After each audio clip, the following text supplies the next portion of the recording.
2020 quand même a permis au Niger de déclencher ce qu'on appelle le processus de suivi de la CDN. La CDN, en rappel, c'est la contribution déterminée au niveau national, qui est un engagement volontaire demandé à tous les pays en 2015 dans la perspective de l'accord de Paris. C'est vraiment un document qui permet de dire que de façon volontaire les engagements que les pays prennent en matière de réduction des gaz à effet de serre, également en matière de renforcement de la résilience et de l'adaptation des communautés face au choc climatique.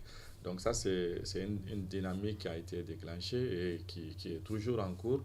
Donc c'est une bonne chose. L'autre bonne nouvelle, c'est que avec le Fonds vert climat et le PNU de la primature à travers le Conseil national de l'environnement pour un développement durable, le Niger a lancé le processus d'élaboration du PNA. Le PNA, c'est le plan national pour l'adaptation.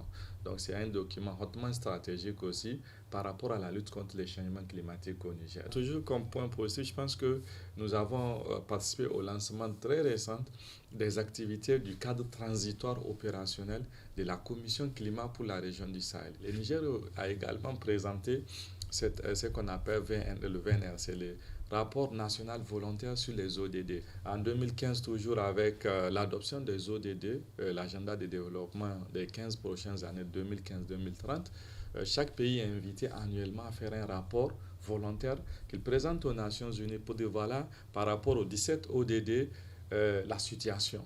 Donc cette année 2020 aussi, le Niger a pu élaborer, nous avons été associés pour justement faire entendre la voix des jeunes, la contribution des organisations de jeunesse, surtout dans la mise en œuvre des ODD au Niger. Parce que parmi les 17 ODD, le Niger s'inscrit quand même sur les 16 ODD, puisque l'autre ODD est plus spécifique pour ceux qui ont la mer et on le sait très bien, nous n'avons pas de débouché avec la mer. En plus de cela, je pense qu'il y a eu pas mal d'initiatives dans le cadre de la récupération des terres dégradées, en matière de sensibilisation.